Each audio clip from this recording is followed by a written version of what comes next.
आज चाहिँ मैले फर्सीको मुन्टा अनि बोडी अनि टिटेकरेला चाहिँ आफ्नै बारीमा फलेको हो। आफ्नै बारीमा फलेको अनि यति मैले चाहिँ आज टिपेँ है। आज मैले यति टिपेँ अनि टिपेर चाहिँ म खेत हेर्न जान लागेको छु। हजुरहरू पनि मेरो भिडियो हेरिदिनु होला भन्न चाहन्छु। अनि के यो करेला कहाँबाट टिप्यो भन्नु होला, तर मैले मेरै आँगनमा चाहिँ लगाएको थिएँ नि, मैले बान्नामा लगाएको थिएँ।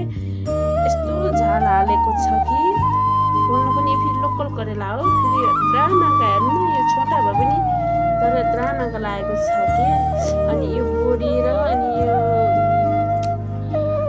कपलीको मन्टा चाहिँ मैले दिदीको बारीबाट ल्याएको आफ्नै मान्छ बोडी, तर त्यही पनि मैले लिएर आएँ। मन खटाउन सकिनँ, आफूमा त मेरोमा त चिप्ले भेन्टी बोडीहरू छ कि मेरोमा पनि।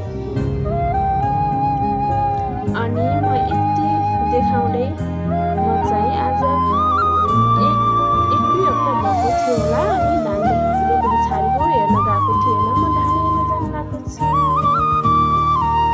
अनि हजुरहरूलाई पनि भिडियो देखाउनेछु धान हेर्न गएको।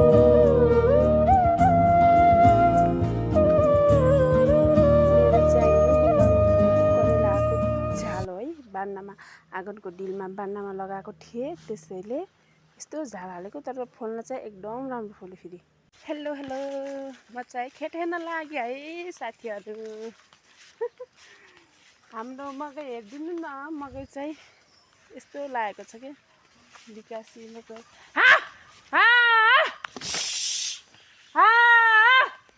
सुगा लागेर हैरान मकै बारीमा सुगा लागेर हैरान छ हाम्रो चाहिँ। यहाँ चाहिँ मेरो खेत अझ यो त भित्र भयो, अझ बाहिरको पनि छ। आज चाहिँ आकाश चाहिँ डम्म गरेको छ, सिमसिम पानी परिरहेको छ है आज।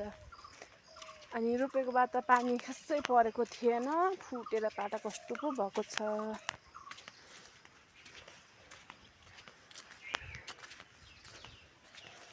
लु आयो मेरो ओराको खेत पनि,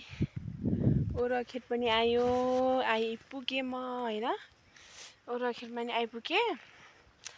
अनि मैले चाहिँ यो खेतमा चाहिँ रोप्ने बेलामा चाहिँ भिडियो बनाएको थिएँ टिकटकमा चाहिँ, मेरो टिकटकमा गएर हेर्न सक्नुहुन्छ नफटाई होइन। अनि भिडियो बनाएको थिएँ, त्यस्तो लामो त छोटो बनाएको थिएँ। अनि मेरो ओरा खेत फेरि यही हो है, मेरो ओराको खेत। पर चाहिँ सानो धान, ओरा चाहिँ ठुलो धान लगाएको छु मैले चाहिँ। राम्रोसँग हेरिदिनु होला है भन्दै मैले अहिले चाहिँ बाई बाई गर्न चाहे सबैजनालाई। अबि